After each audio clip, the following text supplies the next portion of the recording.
à l'errance et lutte tous les jours pour se soustraire au voile brumeux de la violence qui tente d'obscurcir l'horizon de leurs perspectives individuelles et les collectives.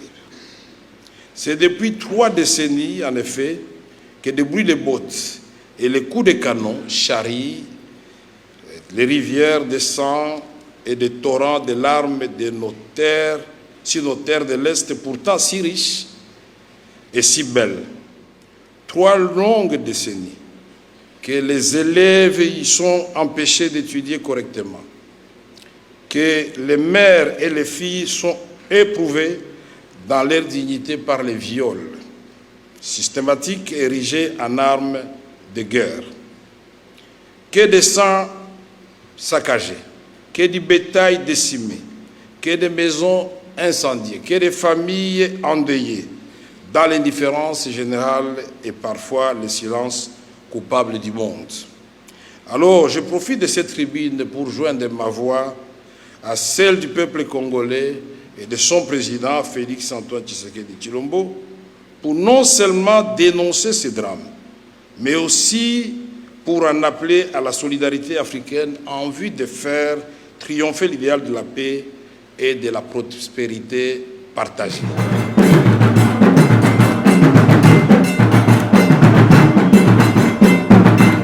Que la liste électorale qui va servir pour la compétition soit une liste qui, elle aussi, est nettoyée de toutes les impuretés en matière de lecteurs frauduleux. Le PPACI en a dénombré près de 2 millions, un peu plus de 2 millions, qui ne devraient pas être sur la liste électorale et qui y sont. C'est la raison pour laquelle le PPACI demande l'audit de cette liste électorale pour qu'elle soit nettoyée de toutes ces impuretés. Et donc, ce sont ces préoccupations-là qui touchent à la vie des citoyens, qui sont les nôtres. Et quand nous sommes au Parlement, en tout cas une des chambres du Parlement, eh bien, nous espérons que l'Assemblée nationale va être un conseil utile au gouvernement de manière à ce que la Côte d'Ivoire en 2025 avec sérénité.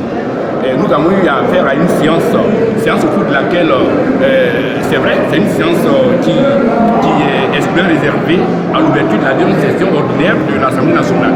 Les sessions réservées exclusivement au vote du budget, le budget 2024-2025, qui va vraiment sanctionner au cours de cette chose de cette session-là.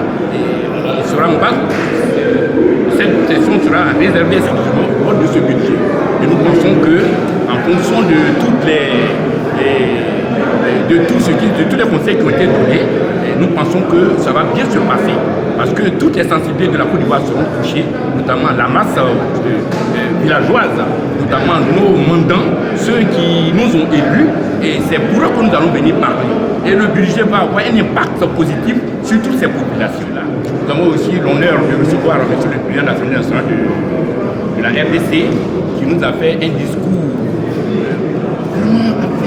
un discours pas possible, un bon discours dans lequel il a évoqué d'abord toutes les difficultés auxquelles la RDC est confrontée, et il a même notamment invité les Ivoiriens parce qu'il veut s'inspirer de l'exemple de Côte d'Ivoire, l'exemple qui prend la paix, de vivre ensemble, à l'effet que les Ivoiriens interviennent et puis vont ramener la paix au Congo, notamment dans le nord, dans l'est du Congo, dans la partie nord du Congo. Et vraiment, c'était un discours plein d'émotions, un discours plein de bon sens.